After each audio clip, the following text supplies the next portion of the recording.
Hello, konnichiwa. Yatto, tapos na ulit yung shigoto. Buong araw nga palang ulan nito, kaya parang ang sarap kumain ng mainit na sabaw. Ngayon pa nga lang ako magla-lunch, kaya isasama ko kayo dito sa nagustuhan kong ramen at tsukemen na restaurant. Bale, pang Nikkei Meko na to. Basta pag sinabi kong masarap, legit na masarap talaga. At saka nakakatuwa pa dahil tapat lang to ng workplace ko. Nung pagkadating ko, ginaid na agad ako dito sa counter area. Hindi nga masyadong kondenay ngayon dahil tapos na rin yung lunchtime. Maliban sa counter area, meron din mga rooms para sa mga group. Nung hajimete ko dito, kasama ko nun si Kento at dyan kami naupo sa room na yan. Once na pagkaupo nyo dito, meron silang pa-otoshi. Agad-agad na nga rin akong umorder dahil may trabaho pa ako after neto. At saka ang kinagandahan dito, may English version yung menu. Gaya nga ng sabi ko kanina, meron silang ramen. Pero yung nagustuhan ko dito, yung in-order kong tsukemen. At alam nyo ba, hajimete ko that time. At itong ebi gyokai tsukemen nga palang in-order ko. Tsaka na-curious ako dito sa collagen ball for women only. At malalaman nyo yan kung ano yan mamaya. So nang pagka-order ko, wipe na tayo ng kamay. Of course, magsusot na rin tayo ng apron. Shiroy pa naman tong shirt ko. Alam nyo ba pag ganito yung chopstick sa restaurant? Yung cover neto, ginagawa kong chopstick rest. Bale, ganito nyo lang siya gagawin. I-insert nyo lang yung magkabilang dulo. Tapos tutupiin yung ganyan para maging straight. Ganyan yung magiging itsura nyo pag pinatong nyo sa lamesa. O diba? E di may chopstick rest na kayo. Anyway, yung sinaserve nga pala nila dito na otoshi is parang dried ramen snack. Hindi ko nga lang to nauubos kasi syempre grabe din sa salt.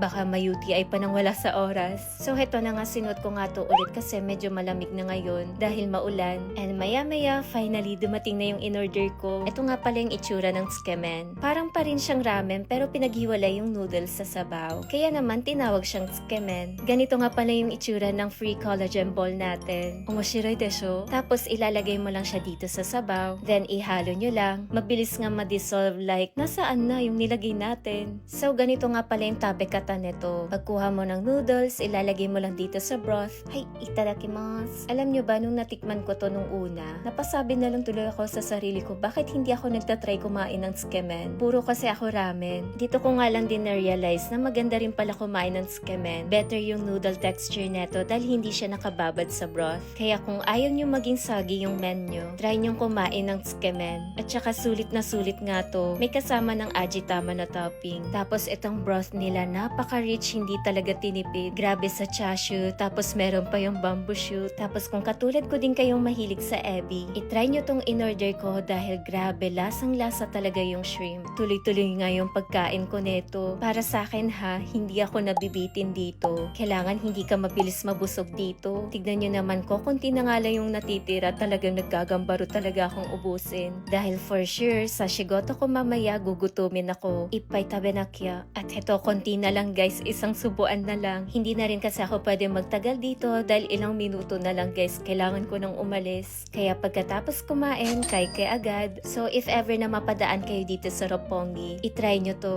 Maji o susume dayo. O siya, pasok na ako sa trabaho ha. Hanggang dito na lang muna. Yun lang, mata ne!